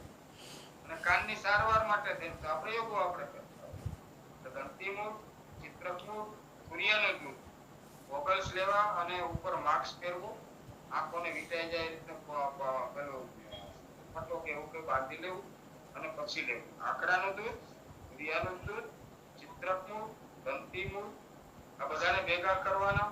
અને પિત્ત પ્રકૃતિ હોય તો આ પ્રયોગ જાતે ન કરવો, કારણ કે એમાં ભીલામાનું મગજ પણ નાખવાનું છે. તો ભીલામો ખોલતી વખતે આપણે હાથને ટચ થાય અને પિત્ત પ્રકૃતિ હોય તો આખા શરીર ઉપર જેટલી જગ્યાએ ટચ થાય ત્યાં સોજો આવી શકે છે. ગોળ અને ભીલામાનું મગજ. ભીલામાનો પ્રયોગ કરતી વખતે ક્યારે બી કોઈ પણ સંજોગોમાં જો આ સિવાયના કોઈ પણ જગ્યાએ ભીલામાનો પ્રયોગ કરતી વખતે કોઈ પણ પ્રકારની ખજવાળ કે સોજો અથવા તો ગળતરાનો દુખાવો થાય તો પહેલા કોપરેલ ગોળ અને કોપરેલ લગાડવું, પછી દહીં પણ લગાડી શકાય અને ઈંટનો પાવડર પણ લગાડી શકાય. તો વહેલા કોપરેલને વધારે મહત્વ આપ્યું છે. તો આ પ્રયોગ પણ જરૂરિયાત ન હોય તો ન કરો, કારણ કે આમાં પણ બધા ઝેરી અને જલદ બધા પ્રયોગો છે. પણ શાસ્ત્રએ કહ્યું છે તો ક્યારે કોઈ પણ વસ્તુથી આપણને ફાયદો ન મળી શકે અથવા તો જે વૈદ્યો આવા પ્રયોગો કરતા હોય એમની પાસેથી આ વસ્તુ લઈ અને એનો લેપ કરવામાં આવે તો કર્ણમૂળનો સનેપેટિક જ્વરના કારણે થયેલો સોજો છે એને તાત્કાલિક ઉતરવામાં મદદ કરતો હોય. ત્યારબાદ ચૂનાનો અને ગોળનો લેપ. આ લેપ સારો, સરળ અને આમાં કોઈ બી હવેના જે અત્યારના હાઈલી એજ્યુકેટેડ પર્સન બહેનો એને બી કે જે કે સ્ટડી કર્યું હોય એવા લોકોને ધ્યાનમાં ન હોય, પણ આજથી 60 વર્ષ પહેલા જે લોકોને બહુ માથું દુખતું હોય તો આપણા બે લમણા એટલે એટલે કે કપાળથી છેલ્લો જ્યાંથી કાનના બાજુ જવાનો બે હાથ, આંખની ઉપરના બે લમણા હોય ત્યાં ગોળ અને ચૂનાનું ચીઠું મારવું કહેવામાં આવે. એટલે ગોળ અને ચીનો અને એક સરસ મજાનો કાગળને ગોળ કાપી ગોળ રાઉન્ડમાં અને એની અંદર ગોળ ને ચૂનો લગાડી અને એનું ચીઠું મારતા માથાનો દુખાવો મટી જતો. તેવી જ રીતે ચૂનો ને ગોળ આનો લેપ ઉપરા ઉપરી કરતા રહેવાથી પણ આવો અસાધ્ય રોગ ન થઈ જાય અને સરસ મજાનું આપણને પરિણામ મળે. ઘી સેવન કરવાથી પણ ખૂબ જ ફાયદો થતો હોય છે. વગડાવ સુરણના કાંદા ઘસીને ચોપડવામાં આવે તો પણ સરસ મજાનો ફાયદો થતો હોય. વગડાવ સુરણને દેશી ભાષામાં વગડાવ સુરણ અને શાસ્ત્રીય ભાષામાં એને વજમુષ્ટિ પણ કહેવામાં આવે. વજમુષ્ટિ એટલે વગડાવ સુરણના કાંદા ઘસી અને ચોપડવામાં આવે તો પણ આપણને સરસ મજાનું પરિણામ મળતું હોય છે. રગત રોયડો, પીલુની છાલ અને મોતીની છીપ, ઇન્દ્રવર્ણાની નાની ઇન્દ્રવર્ણી, કારેલી, વારંગમૂળ, મોરકૂતુ, હડતાલ, ચીરસ અને મણશીલ, નવસાર, ગંધાક, હીરાકશી, કડવા પરવળ, કાચકી, કુકડ અને જવખારનો લેપ કરવાથી તત્કાલ કર્ણમૂળની વેદના તો દૂર થઈ જ જાય છે. એટલે વેદનાને રોકવા માટેનો એક પ્રયોગ છે, પણ સંપૂર્ણપણે વૈદ્યો માટે થઈને બહુ મહત્વનો પ્રયોગ છે. અને આ પ્રયોગથી કર્ણમૂળની વેદના જ નહીં, આનો એક અનુભવ સિદ્ધ પ્રયોગ તરીકે કર્ણમૂળ ફક્ત નહીં, આ તેલને આ લેપને કોઈ પણ જગ્યાએ દુખાવો હોય, ઢીચણમાં દુખાવો હોય, એન્કલ એટલે કે ઘૂંટીમાં દુખાવો હોય, પિંડીમાં દુખાવો હોય, કોઈ પણ જગ્યાએનો લેપ કરવામાં આવે તો વેદનાની અંદર ખૂબ જ સરસ મજાનો ફાયદો થતો હોય છે. પણ લેપ લાંબો સમય રાખવો નહીં. લેપને નીકળી જાય એટલે તરત જ ત્યાં ઘી અથવા કોપરેલ તેલ લગાડી દેવું. એટલે આમાંની ઘણી બધી વનસ્પતિઓના અંદરના તીક્ષ્ણતાને એ પાછું દૂર કરવું બહુ જ મહત્વનું હોય છે. આજે તો આપણે ગયા વખતની અધૂરી કર્ણશૂળ, કર્ણસ્ત્રાવ, કૃમિકર્ણ, કર્ણનાદ, કાતેર્યતા અને કર્ણમૂળ આ બધા જ પ્રકારના રોગો વિશેની જે કંઈ સારવાર વિશે વાતો કરી છે એમાં ઘણા બધા પ્રયોગો ઘરગથ્થુ છે અને અમુક પ્રયોગો છે એ વૈદ્યના માર્ગદર્શન નીચે જ કરવાના છે કાનૂની દ્રષ્ટિએ, અને અનુભવી લોકો પાસે એને ડીલ સિદ્ધ કરાવી અને પછી લેપ હોય તો લેપ પણ સમજણપૂર્વક કરી અને ઉપયોગ કરો. ગયા વખતે એક વાત થઈ હતી કે ભાઈ આ કાનની સારવાર વિશે વાત થઈ, કાનના નિદાન વિશે વાત થઈ, પણ એમાં પથ્ય શું હોય? તો જ્યારે કાનના આવા રોગો માટેની તમામ પ્રકારની દવાઓ આપણે કરતા હોઈએ છીએ અને કાનની તકલીફ હોય તો ઘઉં, ચોખા, મગ, જવ, ઘી, પરવળ, સરગવો, શિયાળો હોય તો વટાંક એટલે રીંગણા અને કારેલા, આ બધા શાકભાજી અને ધાન્ય ને માન્યતા આપી છે એના પથ્ય તરીકે. આમાંના ઘઉં, ચોખા, મગ, ઘી, સરગવો, રીંગણા, આપણે ખાતા જ હોઈએ છીએ. આપણા ઋષિ મુનિઓએ જેટલા શાકભાજી નક્કી કર્યા છે ને એ જનરલ આપણને રોગથી બચાવતા જ હોય છે, અને કોઈ કારણોસર આપણાથી એની પરેજી પણ રહેતી હોય. પણ અત્યારના યુગની અંદર જે આપણે વધારે પડતા બહુ વાતો નથી કરતો, પણ જે બહારના ફાસ્ટ ફૂડ, બહારના પડીકા બાળકોને અત્યારથી આ બધી વસ્તુ છે ને એ નુકસાન. તો કાનની તકલીફ હોય ત્યારે માથું ધોવામાં બહુ ખાસ કાળજી રાખવી. માથાબોળ નાવું નહીં, અને નાવું હોય તો કાનમાં રૂ ભરાવી અને પછી સ્નાન કરવું. માથાબોળ વ્યાયામ ઓછો કરી નાખો. બીજા બધા જ વસ્તુની અંદર અનડાઇજેશન હોય તો આપણે કહીએ તમે ચાલજો, તમે એક્સરસાઇઝ કરજો, તમે પીટી એક્સરસાઇઝ કરજો, તમે યોગ કરજો. પણ જ્યારે કાનની તકલીફ વધારે હોય ત્યારે માથાબોળ સ્નાન ન કરવું અને વ્યાયામ બંધ કરવો, અને કફકારક પદાર્થો મેંદો, મસ્કો, માવો, મોરસ, મીઠું, ચાસણીની તમામ વસ્તુઓ, ખાંડની તમામ વસ્તુઓ, જેમાં ચાસણી સાથે ખાવાની વસ્તુ, ગુલાબ જાંબુન છે, જલેબી છે, આ બધામાં ચાસણીની અંદર બોળીને તરત જ આપણે એનો ઉપયોગ કરતા હોઈએ છીએ. તો આવા કફકારક પદાર્થોનો ત્યાગ કરી અને હરેક રોગ વિશે જે કંઈ એમની ચિકિત્સા બતાવવામાં આવી, આ બધી જ ચિકિત્સાનો પ્રયોગ વૈદ્યોના માર્ગદર્શન તરીકે ઇમરજન્સી અને પોતાની રીતે પોતાના સ્વાનુભૂત પ્રયોગમાં નીકળી ગયેલી વસ્તુ હોય એવા લોકોએ આનો પ્રયોગ કરી અને રોગમુક્ત ભગવાન ધન્વંતરી આપણને બધાને રોગમુક્ત કરે એવી પ્રાર્થના સાથે આજના વેબિનારને અત્રે પૂર્ણ કરું છું. સર્વત્ર સુખિનઃ સંતુ સર્વે સંતુ નિરામયા સર્વે ભદ્રાણિ પશ્યન્તુ મા કશ્ચિત દુઃખમાપ્યુનાથ. ઓમ શાંતિ શાંતિ શાંતિ. આરોગ્ય ભવ. ખૂબ ખૂબ આભાર ડૉક્ટર જૈન પુરોહિત સાહેબનો, જેમણે આજે કાનના રોગોમાં ભાગ 2માં કર્ણસુર, કર્ણનાદ, કર્ણસ્ત્રાવ, બાધિર્ય, શાસ્ત્રોક્ત તેમજ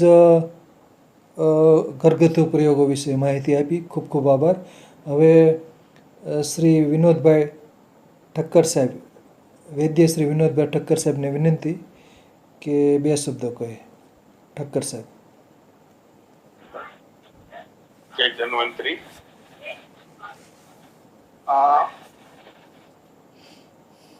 પુરોહિત સાહેબે 2 વેબિનાર કર્ણ ઉપર લીધા. એ 2 વેબિનાર આપણે સામાન્ય રીતે વેબિનારનો સમય 50 થી 1 કલાકનો વક્તા હોય છે. આટલા 2 વેબિનારો સાંભળ્યા તો એક વિચાર આવવો જોઈએ કે કાનનું શરીર સાથે કેટલું મોટું જોડાણ છે. સાહેબે બહુ નમ્ર ભાવે માર્મિક રીતે કહેતા જ રહ્યા છે.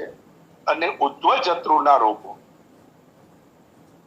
અગાઉ પણ આપણે આ ચર્ચા થઈ છે કે કાનની રચના અને કાનની પાછળ થઈ અને ચેતાનસો મગજ સાથેની ત્યાંથી પસાર થતી હોય છે. અને તેલો જેટલા સાહેબે આજે વર્ણવ્યા, આભાર માનવો જોઈએ. આટલી મહેનત કરી આપણા બધાની સમક્ષ આવા પાઠો કે જે આયુર્વેદનું ગૌરવ કહી શકાય, કારણ કે એમાં બધા જ લક્ષણો અને પેટા રોગો એનું સમન કરવાની શક્તિ ધરાવે છે. પણ અત્રે એક વાત મારે ધ્યાન દોરવી. આજે આ કાનની પાછળ અને કાનની નીચે જે થાઇરોઇડ ગ્લેન્ડ આવેલી છે, આજે દિવસે ને દિવસે એના રોગો વધતા જાય છે. અને આ કાનની અંદર ઉદ્ધવજત્રુગત રોગોમાં જ્યારે શરીરની અંદર જે પ્રમાણમાં કફ હોવો જોઈએ એના કરતા કફની વૃદ્ધિ થાય છે, ત્યારે મહદ અંશે ઉદ્ધવજત્રુના રોગો દેખાતા હોય છે. આજે ખાનપાન, રહેણી-કહેણી અને વ્યવસાયિકો કે જે કંઈ એટલું બધું શરીર ઉપર નુકસાન કરે છે. અને કાનને સીધો સંબંધ આયુર્વેદમાં અરિષ્ટ લક્ષણો માટે 3 વર્ષ એટલે 365 દિવસનું 1 વર્ષ અને 3 વર્ષ અગાઉથી અરિષ્ટ લક્ષણોની યાદી આપી છે. એમાં કાનની અમુક ફરિયાદોને પણ અરિષ્ટ લક્ષણો એટલે ચેતવણી રૂપે બતાવેલા છે કે કાનના આવા રોગો હોય તો આ વ્યક્તિને આયુષ્યમાં હાનિ થવાની સંભાવના દેખાય છે. આજે કાનની જેટલી આપણે ચિકિત્સા સત્વરે કરવી જોઈએ એ પ્રાધાન્ય રાખવું જોઈએ. નહીતર મારે આ ન કહેવું જોઈએ, હું પીવડાવવા માટે નથી કહેતો, શાસ્ત્રની વાત છે. જો કોઈને અરિષ્ટ લક્ષણોનો રસ હોય તો સુશ્રુતમાં અભ્યાસ કરશો. અરિષ્ટ લક્ષણો બહુ જ વિસ્તારથી આપેલા છે અને 3 વર્ષ અગાઉથી માણસના જીવનમાં કેવા કેવા પરિવર્તન આવે ત્યારે એનું આયુષ્ય જોખમાવાનું શરૂ થયું છે એવા લક્ષણો એમાં દર્શાવ્યા છે. તો કાનની આટલી ઝીણવટભરી જે સાહેબે માહિતી આપી, હૃદયથી એમનો આભાર. અને આપ સર્વને ખાલી એટલી પ્રાર્થના કે રોગને ઘર ન થવા દો. એમાંય મગજના રોગો સાથેના જેટલા પણ અંગો છે, જેટલી પણ ઇન્દ્રિયો છે, એના રોગો ઉપર તો સત્વરે જેમ બને એમ ચિકિત્સા થવી જોઈએ એવું નમ્ર મારું સૂચન છે. અસ્તુ. સરસ સરસ, આભાર ઠક્કર સાહેબ. હવે વૈદ્ય શ્રી ત્રિપાઠી સાહેબ 2 શબ્દો કહેશે. त्रिपाठी साहब. बहुत बहुत धन्यवाद सर. अत्यंत सूक्ष्म तरीके से कान के ऊपर आज का वेबिनार रहा और ये पहले भाग का एक्सटेंशन था. बहुत ही अच्छा रहा और बहुत ही डिटेल में लिया गया. जो भी व्याधियां कान से संबंधित हो सकती हैं, चाहे वो वायु के कारण हो, चाहे पित्त के कारण हो, चाहे कफ के कारण हो, वो और उनका किस तरीके से निराकरण किया जा सकता है, दोनों चीज़ों का ध्यान रखा गया. और आज की जो स्थितियां हैं, जिस तरीके की जीवनचर्या लोगों की होती जा रही है, उसके कारण क्या दुष्प्रभाव हो रहे हैं और उनका किस तरीके से निराकरण किया जा सकता है, क्या सावधानियां रखनी चाहिए, ये भी बताया गया, जो बहुत ही प्रासंगिक है. और इसके अलावा जहाँ जहाँ जिन जिन औषधियों में चेतावनी संज्ञापित करनी चाहिए वो भी किया गया. श्री राजपुरोहित साहब को साधुवाद है, धन्यवाद है. इस तरीके से हम लोगों का निरंतर ज्ञानवर्धन करते रहे हैं. आशा है ऐसे ही करते रहें. धन्यवाद. આભાર. હવે હું બધા વતી કેટલાક પ્રશ્નો પૂછું છું પુરોહિત સાહેબને. દાંતનો દુખાવો હોય અથવા તો ગાલ પચોળિયું થયું હોય તો પણ કાનનો દુખાવો થતો હોય છે, એના વિશે પ્રકાશ પાડો. હા, એટલે આપણે જે લાસ્ટમાં છેલ્લે લીધું ને સોજા માટે કર્ણમૂળ, એ કર્ણમૂળ વાળા બધા જે બાહ્ય પ્રયોગો છે ને એ પણ એમાં કરી શકાય. જેને કારણે ગાલ પચોડિયામાં સોજો આવ્યો હોય તો જે કર્ણમૂળના સોજાની અંદરની વસ્તુ ઘણી બધી આમાં છે, એ બધી વસ્તુના લેપ કરવાથી ગાલ પચોડિયામાં પણ ફાયદો થતો હોય છે. દંતની અંદરની તકલીફ છે તો દાંતની જે સારવાર છે ને એ ઇન્ટરનલ અંદરથી કરવામાં આવતી હોય છે. એટલે એનો તો આપણે વેબિનાર આવશે એની અંદર વ્યવસ્થિત રીતે લઈ લેશું. બાકી ગાલ પચોડિયું કર્ણમૂળ એટલે સેનેપેથિક જે વસ્તુ હોય છે ને, અને એમાં સોજો આવે છે કાનના મૂળમાંથી જ આવે છે. ગાલ પચોડિયું પણ એનો જ એક પાર્ટ છે. તો ગાલ પચોડિયામાં આપણને બાધીર્યતા નથી આવી જતી, પણ એના સોજાને કારણે પણ અનેક પ્રકારના પ્રોબ્લેમ થતા હોય છે. અને વધારે પડતો એનો તત્વ જો શરીરમાં ગળાથી નીચે ઉતરી જાય તો ઘણા બધી પ્રકારની અનર્થયુક્ત વ્યાધિ, દાખલા તરીકે સ્પર્મ કાઉન્ટ ને 0 કરી નાખવું. એટલે વિષય બહારની વાત છે, પણ એમાં પણ આ બધા લેપનો ઉપયોગ કરી શકાય. સરસ સરસ. બીજું, કાનમાં કોઈ કાન ખજૂરો કે અન્ય જીવડું પ્રવેશી ગયું હોય તો એને દૂર કરવા માટે કયા કયા ઉપાય કરવા? હા, એટલે એક તો મેં કાંગની વાત કરી હતી, આપના ઉપર થોડું છોડ્યું હતું. હા, ના, કાંગનું તો હું કહી દઉં છું. કાંગ એટલે સિટારિયા ઇટાલિકા, એક પ્રકારનું ધાન્ય છે કાંગ. અને એની તો ધાન્ય પાક તરીકે અપ્રચલિત ધાન્ય છે, તો એની ખેતી કરતા હોય છે કાંગ. અને કાંગનો ઉપયોગ કેટલાક લોકો ધાન્ય તરીકે કરે છે. અને કાંગ એટલે એક પ્રકારનું ઘાસ છે, સિટારિયા ઇટાલિકા, હા. એટલે એની ખેતી પણ થતી હોય છે. અને અમુક પક્ષીઓને ચારા માટે, ચણ માટે પણ અપાતું હોય છે કાંગ. ખાસ કરીને આવી બગાઈ કે એવું કઈ પણ અંદર ગયું હોય ને તો જે તેલ મળે તેને ચાલુ વેબિનારમાં જ વાત કરી હતી, જે તેલ મળે, કોપરેલ મળે, સરસ્યું મળે, પછી એરંડિયું મળે, જે મળે તે તાત્કાલિક શીત જાડુ તેલ હોય કાનમાં નાખી દેવાથી એને ઓક્સિજન મળવાનો બંધ થાય અને એનું મૃત્યુ થતું હોય છે. પણ એમાં ખાસ કરીને આવી જીવાતના પગની અંદરથી આપણા કાનની અંદર ઇન્જરી કરી નાખે, માણસ બેહોશ થઈ જાય ને એટલી એની સખત વેદના થતી હોય. એટલે 2-3 મિનિટ માટે તો માણસ છે ને એકદમ પરસેવે રેજેટ થઈ જતું હોય છે. એટલે તાત્કાલિક બને ત્યાં સુધી પેલા તેલ ગોતવું, કારણ કે તેલ ઘરમાં હોય ને હોય. એટલે તેલનો પ્રયોગ કરવાથી કોઈ પણ પ્રકારના કૃમિકર્ણ, બગાઈ, કીડા, કાન ખજૂરી, ભાખડ, આવા ઘણા બધા પ્રકારના કીડા છે, એનાથી સાવચેત રહેવું જરૂરી છે. હવે તો ગ્રામ્ય વિસ્તારમાં પણ લોકો જનરલ ખાટલાનો ને એવો ઉપયોગ કરતા હોય છે, પણ યોગાનું યોગ આવું થઈ શકે તો પેલા તેલને આપણે પ્રાધાન્યતા આપશું. ધન્યવાદ.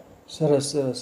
બીજું આપણે લસણ ને મરવો ને એવી બધી વનસ્પતિઓનો રસ પણ કાનમાં નાખતા હોય છે, તેના વિશે પ્રકાશ પાડો. લસણ અને મરવો ખાસ. લસણને તો એમને રૂની અંદર વીંટીને કાનમાં રાખવામાં આવે તો પણ દુખાવામાં ફાયદો કરતું હોય છે. અને કર્ણનાદ, ખાસ કરીને કાનની અંદરના અવાજમાં પણ ઘણા બધા લોકો લસણને કાનમાં રાખતા હોય છે, અને એનું તેલ સિદ્ધ કરીને એના ડ્રોપ પણ કાનમાં નાખી શકાય, જે કર્ણનાદમાં મુખ્યત્વે છે. અને બરાબર. દર્દ પણ મુખ્યત્વે. બીજું એક મરવો જે છે એ બહુ સુગંધી વનસ્પતિ છે. તુલસીની જાતનો છે મરવો. એને સબ્જો કહે છે, ડમરો કહે છે, ઓસિમમ બેસિલિકમ. તો બહુ સુગંધિત પાન છે. અને એ પણ ખાસ કરીને ડમરામાં ખૂબ રસ હોય છે. એના પાંદડા હાથમાં લઈને હથેળીમાં ચોડીએ ને તો તરત જ રસ નીકળે, અને એની ગંધ પણ સુગંધ તરીકે ખૂબ સારી હોય છે. તો એનો રસ છે એક રૂના ટીપા ઉપર હાથમાં ઘણો બધો મરવાના પાન લઈ લેવાના, એને મસળો એટલે હથેળીમાં જ કદાચ ઘણી વખત એવું બને કે આપણી પાસે ખાંડણી ને દસ્તો હોય પણ એમાં લસણ, ચટણી, આ તે ઘણા બધા પ્રયોગો થયેલા હોય. આયુર્વેદ આવી બધી વસ્તુની આપણા ઋષિમુનિ ખૂબ કાળજી ને જતન કરી લીધી છે આપણા માટે. એટલે હથેળીમાં શુદ્ધ હથેળી ધોયેલા હાથથી હથેળીને મસળી અને એનો રસ કાનના રૂ ઉપર નાખવો, અને પછી જે બાજુનો કાન દુખતો હોય એમાં રૂથી ટીપા પાડી અને 10-15 મિનિટ સુધી એની વિરુદ્ધ દિશામાં પાછું ફરી અને સુઈ જવું. એટલે દર્દમાં ખૂબ ફાયદો કરે છે. કાનમાં મકોડા, કીડી ગયેલા હોય તો એમાં પણ મરવો ખૂબ સરસ મજાનું પરિણામ આપે છે. અને લાંબો સમય સેવન કરવાથી બાધીર્યતામાં પણ મરવો એકદમ નિર્દોષ શુદ્ધ વનસ્પતિ છે, કોઈ નુકસાન કરતી નથી. અને એને પછી સૂકવા પછી ડમરા તરીકે વસાણામાં પણ એનો ઉપયોગ ખાવા તરીકે પણ લોકો કરતા હોય છે. આપણે ગુજરાતમાં નથી કરતા, ગુજરાતના લોકો ડમરાના ફૂલ નાખતા હોય છે અડદિયાના વસાણામાં એમાં. તો ખાવાથી પણ કાનમાં ખૂબ જ ફાયદો કરે, કારણ કે અડદ છે એ બેરાશ લાવે. બહુ મુખ્યત્વે ક્યારેક આવો વિષય નીકળી જતો હોય અડદનું, અને એમાંય ખાસ કરીને લીલી શીંગો અડદની ખાવાથી કાનમાં બહેરાશ આવવાની શક્યતા વધી જતી હોય છે. તો માફક ન આવતા હોય એવા લોકોને આ રીતે અડદની અંદર પણ, કારણ કે કફ વધે એટલે તકલીફ થાય, પણ સાહેબના પ્રશ્નને બહુ લાંબો નથી કરતો, પણ મરવાનો ઉપયોગ કરી શકાય. ધન્યવાદ. સરસ સરસ. બીજું સ્વમૂત્ર અને ગૌમૂત્ર એની કાનના રોગો માટે ઉપયોગિતા જણાવો. સ્વમૂત્ર, પોતાનો પેશાબ. જે વ્યક્તિને પોતાને કોઈ રોગ ના હોવા જોઈએ. ઘણા બધા લોકોને ડાયાબિટીસ હોય તો એને શુગર, યુરિનની અંદર પ્લસ ચાર્જ આવતું હોય છે, 2 ચોકડી 3 ચોકડી તરીકે એને ઓળખતા હોય છે. તો એવા લોકોએ પોતાના સ્વમૂત્રનો પ્રયોગ ન કરવો જોઈએ. અને ગૌમૂત્રનો પ્રયોગ કરવો હોય તો એની અંદર પણ ખાસ કરીને ગૌમૂત્ર અર્કનો પ્રયોગ કરવો. કારણ કે અત્યારે તાજા ગૌમૂત્રનો આગ્રહ રાખવા માટે ઘણા બધા લોકો વાત કરતા હોય છે, પણ એ ગૌમૂત્ર આપણા માટે નહીં, ગૌશાળાની ચોકસાઈ કેવી છે એના ઉપર આધાર રાખે છે. ગાયને પણ ટીબી છે, બ્રુસેલા છે, આવા ઘણા બધા પ્રકારના રોગ હોય તો એ ગૌમૂત્ર ફાયદાને બદલે નુકસાન કરી શકે છે. તો જે લોકોના ટેસ્ટ થતા હોય બ્રુસેલાનો હોય, પોક્સ ગાયને ટીબી નો હોય, કૃમિ નો હોય, આવો શુદ્ધ પેશાબ અથવા તો અર્ક થાય એટલે બધા જ તત્વનો નાશ થઈ જાય. જેમ બ્રુસેલા અથવા બ્રુસેલોસિસ થયેલી ગાયનું દૂધને પણ 2 ઉફાણા 3 ઉફાણા લેવડાવી લેવામાં આવે તો એના બેક્ટેરિયાનો નાશ થઈ જતો હોય છે. એવી રીતે અર્ક બનાવતી વખતે ગૌમૂત્ર ખૂબ ઉકાળેલું હોય તો બને ત્યાં સુધી ગૌમૂત્રનો પ્રયોગ કરવો. કારણ કે શિવાંબુર જે છે એને ગરમ કરવાનું પણ કહ્યું છે. ધાર્મિક લાગણી ઘરમાં પણ દુભાતી હોય છે. ઘણી વખત ગૌમૂત્રને પવિત્ર ગણવામાં આવ્યું છે, શિવાંબુને પવિત્ર ગણવામાં આવતું નથી. અને આપણને કોઈ રોગ ન હોય તો ગયા વખતે જ આપણને આદરણીય ઠક્કર સાહેબે બહુ સરસ સમજાવ્યું હતું, વહેલો સવારનો થોડો પેશાબ જવા દેવો. એટલે એની અંદર ક્ષારીય તત્વનું જે પ્રમાણ હોય એ યુરિક એસિડ પણ એમાં હોઈ શકે છે યુરિનની અંદર, તો એ બધા તત્વો પેલા નીકળી જાય એટલે વચ્ચેનો પેશાબ, છેલ્લો પેશાબ પણ નહીં ને પેલો પેશાબ પણ નહીં, વચ્ચેનો પેશાબ એક બાઉલમાં લઈ અને વોશરૂમની અંદર જ એનો પ્રયોગ કરવો હોય તો કરી શકાય છે. કોઈને ઘરમાં પ્રોબ્લેમ ન હોય તો મને વાંધો નથી. ધન્યવાદ. બરાબર છે. બીજું, કાનમાં ખંજવા આવતી હોય તો એમાં ડુંગળીનો રસ કે લસણનો રસ વાપરી શકાય? ના, એમાં ડુંગળીનો રસ આપણે નથી વાપરતા. લસણનું તેલ મેં જે હમણાં વાત કરી ને કે કોઈ બનાવે તો મને મોકલજો. એ હિંગવાદી તેલ અથવા તો લસણનું જે એની અંદર પણ લસણ નાખીને સિદ્ધ કરેલું હોય તો એ તેલ નખાય. કારણ કે કાંદાનો તો આપણે ખાઈએ ને, એમને કાંદા ખાવાથી પણ ખજવાળનું પ્રમાણ કાનમાં જે લોકોને ખજવાળનું સ્કિન ડિઝીઝ હોય એવા લોકોને ગંધકની અંદર એમનો તત્વ હોવાને કારણે વધારે પડતી ખજવાળ વધી જતી હોય છે. એટલે કાંદાનો ઉપયોગ ન કરવો પણ લસણનો ઉપયોગ સિદ્ધ કરેલા તેલમાં થઈ શકે. ધન્યવાદ. બીજું, કર્ણનાદમાં સારીવાદી વટીની ઉપયોગિતા જણાવો. હા, એટલે સારીવાદી વટી છે ને એ કર્ણના તમામ રોગોની અંદર ભેરવ રસ ને સારીવાદી વટી ખૂબ જ સારી મજાનું એમાં રાસના ગુગળની સાથે લેવામાં આવે તો કાનના કોઈ પણ રોગ, કર્ણનાદ, બહેરાપણું, દુખાવો, ખંજવાળ બધાની અંદર સારીવાદી વટી ખૂબ સરસ પરિણામ આપે છે. અને શાસ્ત્રોક્ત પ્રયોગ જેને કહેવાય એ કોઈ ટૂચકા કે કોઈ પ્રયોગો નથી, પણ આપણા જે ઋષિ મુનિઓએ જે પાઠ તૈયાર કરેલા હોય એવા પાઠમાંથી, આખો પાઠ મારી પાસે નથી, પણ સારીવાદી વટીનું સેવન કરવાથી ખૂબ જ સરસ પરિણામ આપણને મળી શકતું હોય. ધન્યવાદ. બરાબર છે. અને બિલવાદી તેલની ઉપયોગિતા જણાવો. હા, બિલવાદી તેલ છે ને આપણે આગળ લઈ ગયા છીએ કે કાચું બિલાનું ચટણી જેવું બનાવી અને એની અંદર બીજા તત્વો નાખી અને એનું તેલ સિદ્ધ કરી અને ઉપયોગમાં લેવું હોય તો લઈ શકાય છે. બિલવાદી એની અંદર પણ ખૂબ સરસ મજાના ગુણધર્મ છે, એટલે એનો આપણે પ્રયોગ કરવો હોય તો કરી શકાય. જેમ આપણે લસણની વાત કરી તો લસણ આપણે એકલું ક્યારેય નથી લેતા. સૂંઠ, સિંધવ, લીંડી પીપર, નાગરમોદ, હિંગ, ગુડાવજ અને લસણ આ બધાને વનસ્પતિ અંદરો અંદર એકબીજાના મારક હોય છે. એટલે એ બધી વસ્તુ નાખીને જો તેલને સિદ્ધ કરવામાં આવે તો ખૂબ સરસ મજાનું આપણને પરિણામ મળે. એવી રીતે બિલાની સાથે પણ અનેક વનસ્પતિઓ નાખી અને તેલ સિદ્ધ કરી અને ઉપયોગમાં લઈ શકાય. ધન્યવાદ. બીજું, અપામાર્ગ ક્ષાર તેલ, એની કાનના રોગો માટે ઉપયોગિતા જણાવો. અપામાર્ગ આપણે ચાલુ વેબિનારમાં વાત કરી હતી કે અપામાર્ગનો ક્ષાર છે એ પણ કાનમાં એને સિદ્ધ કરી તેલની અંદર કઢી અને નાખવામાં આવે સરસિયા તેલમાં તો બાધેર્યતા અને કર્ણનાદ બેયમાં અપામાર્ગ ક્ષાર પણ સરસ મજાનું કામ કરતો હોય છે. બરાબર, સરસ. અનિલભાઈ પટેલે હાથ ઊંચો કર્યો હતો. બોલો અનિલભાઈ પટેલ, પ્રશ્ન હોય તો બોલો. અનિલભાઈ પટેલ. ના સર, કઈ નથી, ભૂલ જ ગયું. ઓકે. ઠક્કર સાહેબ કંઈક કહેવા માંગે છે, બોલો ઠક્કર સાહેબ.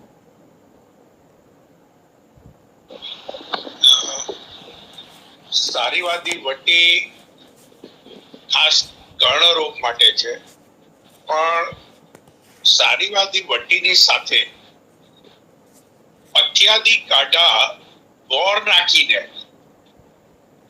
અને સારીવાદી વટી બંને લેવામાં આવે તો એનાથી પરિણામમાં થોડું વધારે સારું મળી શકે એવું બને છે. અસ્તુ. સરસ. અન્ય કોઈને સવાલ હોય તો, જેમ કે જયશ્રીબેન. બોલો જયશ્રીબેન. નમસ્તે સર. સર, અત્યારે ચોમાસા દરમિયાન છે ને કાનમાં ફંગસ થવાના ચાન્સ વધી જતા હોય છે, તો ચોમાસામાં કાનની સારવાર કેવી રીતના કરવી? અને બીજો પ્રશ્ન છે મારે, કોકલિયા હોય આપણે તે પેરીલિમ્પ અને એપ્ટોલિમ્પ નામનું લિક્વિડ હોય છે, તે વાયુના કારણે ગઠ્ઠો થઈ જતો હોય છે, એટલે કાનમાં પાછળ સંભળાવાનું બંધ થઈ જતું હોય છે. આ મારા સનને પ્રોબ્લેમ છે. 5 થી 7 વર્ષ થાય એટલે એક વખત એને એવું થઈ જતું હોય છે. ત્યારે એની સારવાર કેવી રીતના કરવી? ત્યારે હું બિલવાટી તેલ તો યુઝ કરું છું, પણ તોય મેનલી તો જે આડો આવી ગયો એ કઢવો જ પડતો હોય છે, તો એના માટે શું ઉપચાર કરવા?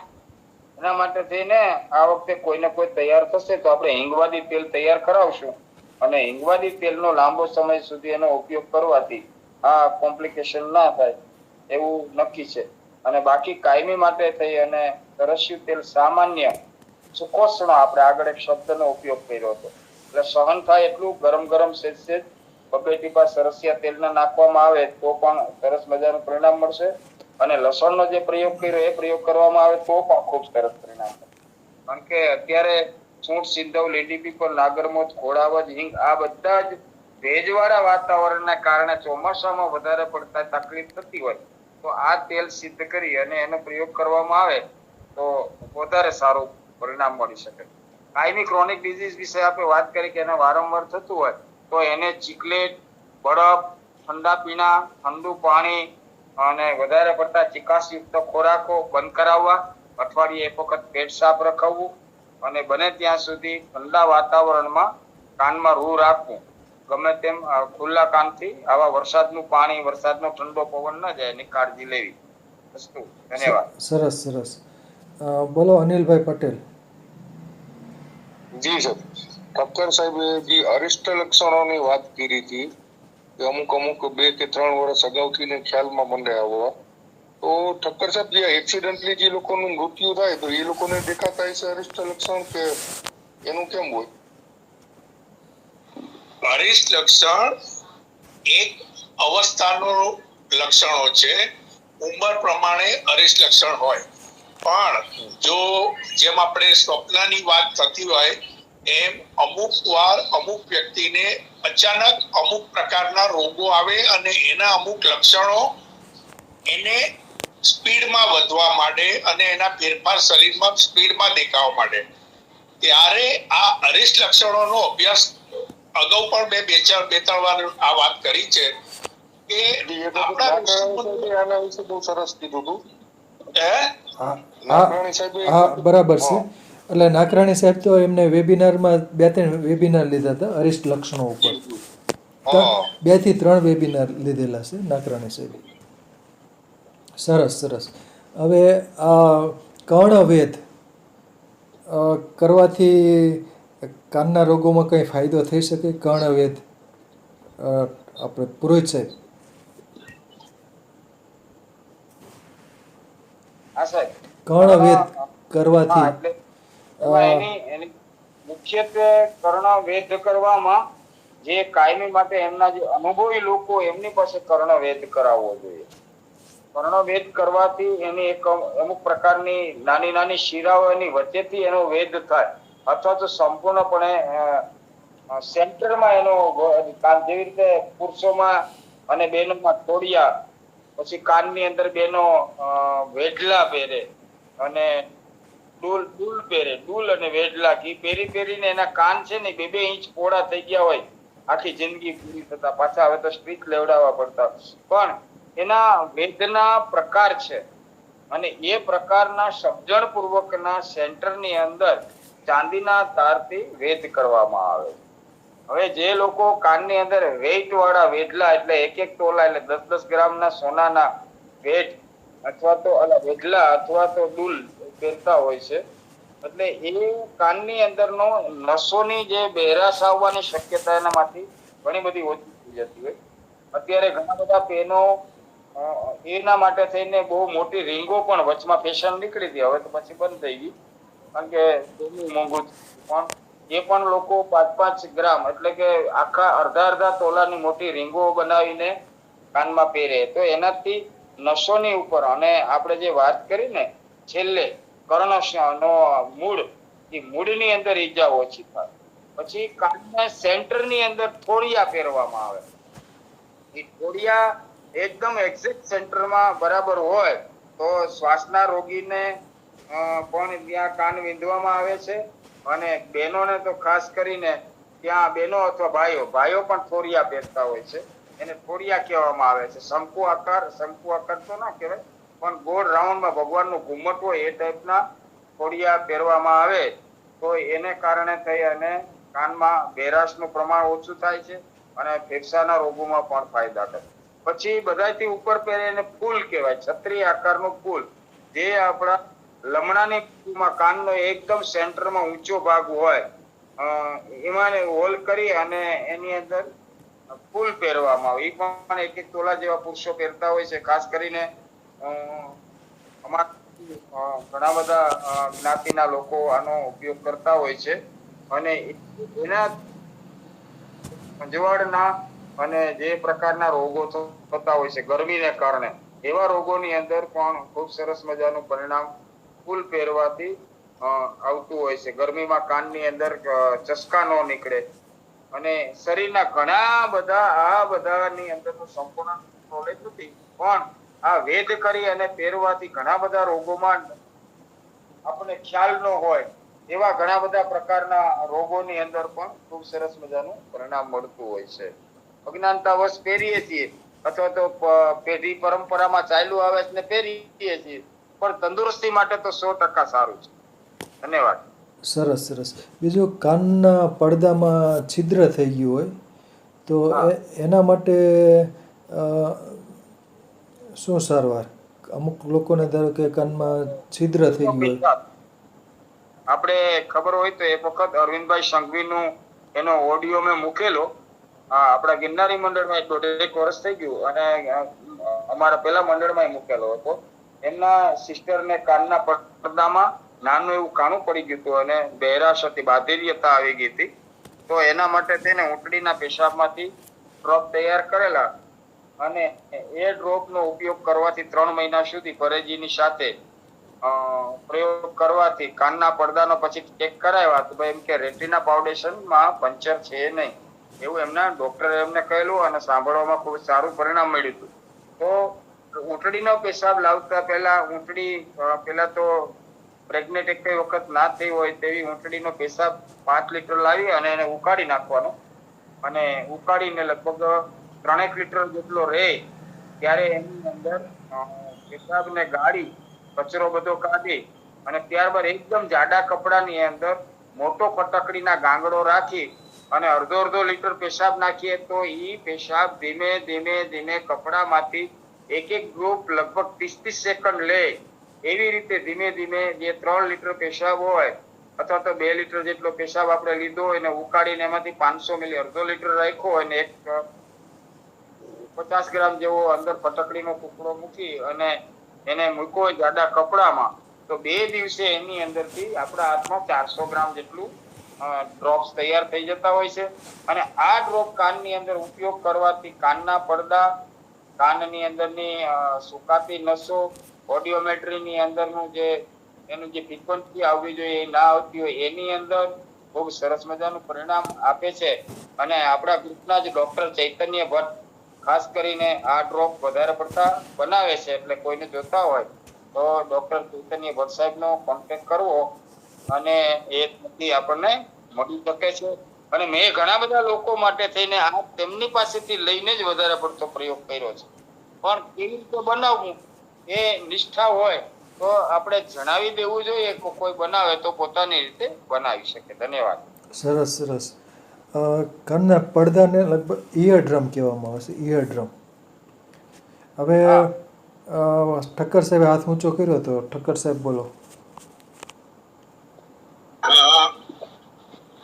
એટલે જે સાહેબે તમે 3 વેદનો પ્રશ્ન અને સાહેબે જે છણાવટ કરીને જે જવાબ આપ્યા, હવે કાનની રચનાની જે કાનનો બાહ્ય ભાગ છે એની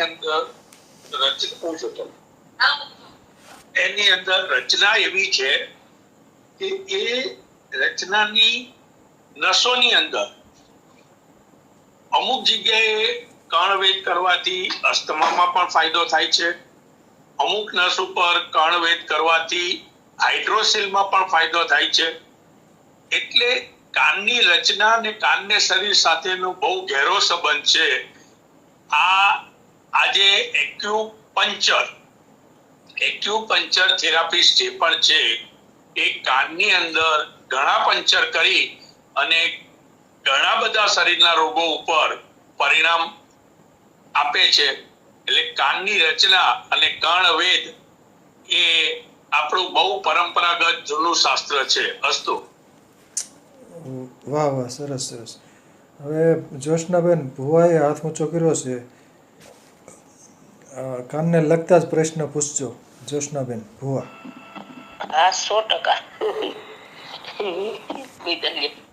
એ સાહેબ, આપણે પ્લેન માંથી ઉતર્યા હોય ને કાનમાં કેવું થાય આપણને થોડીક વાર માટે એવું થતું હોય અને પછી સેજ દુખાવો થાય તો એના માટે શું હોય? આમ કાન સાવ સૂન જેવો થઈ જાય ને એવું. હા, બોલો પુરોહિત સાહેબ. છે એ કપાય છે, અવાજ કપાય છે. હા, હવે આવ્યો. હવે આવ્યો. એટલે તમારે ત્યાં ટાવરના પ્રોબ્લેમ લાગે છે. જ્યોત્સનાબેન, તમારું માઇક બંધ કરો એટલે સમજે આવશે. હા, બસ, વેરી ગુડ, થેન્ક યુ. તો એ કાનમાં આપણે જયારે ફ્લાઇટમાં જર્ની કરીએ ને ત્યારે હવા પાતળી હોવાને કારણે આપણા શરીરનું સર્ક્યુલેશન છે ને એ સર્ક્યુલેટ વધી જતું હોય છે.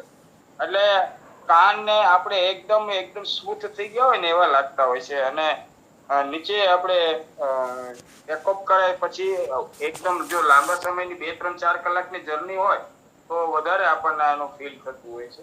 પછી લેન્ડિંગ કરે અને લેન્ડિંગ કર્યા પછી આપણે જ્યારે બહાર નીકળીએ ને ત્યારે બાહ્ય વાતાવરણનો અવાજ આપણે, કારણ કે અંદર તો સાયલેન્ટ અવાજ હોય છે, એટલે બાહ્ય વાતાવરણનો અવાજ અને બ્લડ સર્ક્યુલેશન હવા પાતળી થવાને કારણે બ્લડનું સર્ક્યુલેશન પતલું થયેલું હોય એટલે થોડીક વાર માટે આપણે આમ ફીલ ઘણા બધા લોકોને થાય ને, ઘણા બધા કાયમી જર્ની કરતા હોય તો નથી પણ થતું કોઈ ફીલ, પણ એ કોઈ રોગ નથી.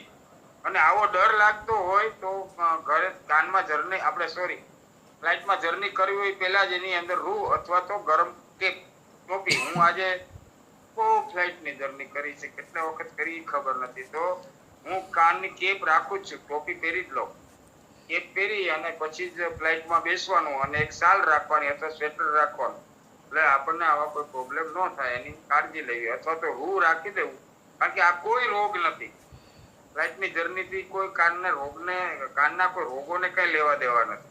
હા, આપણને કે પોતાને પર્સનલ પ્રોબ્લેમ હોય ને કઈ થાય તો વાત. બરાબર છે. બીજો એક સવાલ પૂછી લઉં છું.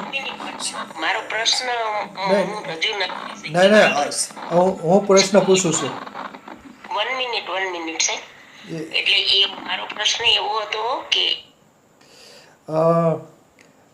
જેમ કે અમુક લોકો મુસાફરી કરતા હોય છે, જેમ કે એટલે ઉલટી થતી હોય છે, મોશન સિકનેસ એને કહે છે, ટ્રાવેલ સિકનેસ પણ કહે છે. તો કાનને કારણે થાય છે કે નાકને કારણે થાય છે મોશન સિકનેસ? એટલે કે મુસાફરી દરમિયાન અમુક લોકોને ઉલટી થતી હોય છે અને મોશન સિકનેસ પણ કહે છે, અથવા તો ટ્રાવેલ સિકનેસ કહેવાય છે.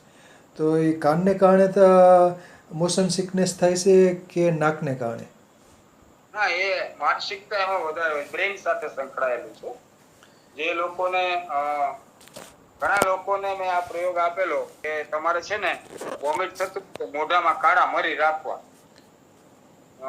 મારા ખાસ મિત્ર છે ચૌહાણ સાહેબ, એડવોકેટ છે હાઈકોર્ટના સુરેન્દ્રનગરમાં, એને આ પ્રોબ્લેમ થતો તો એને કાળા મરી 3-4 મોઢામાં રાખવાના, એક મરી ધીમે ધીમે એમાંથી ચૂસતા થોડુંક ટુકડો કરવો, એટલે આપણું ધ્યાન છે ને મરીમાં રહે, મરીમાં ધ્યાન રહીને એટલે આવા બધા પ્રોબ્લેમ થતા નથી. આ મૂળ સાયકોલોજી સાથે બ્રેન સાથે સંકળાયેલું છે.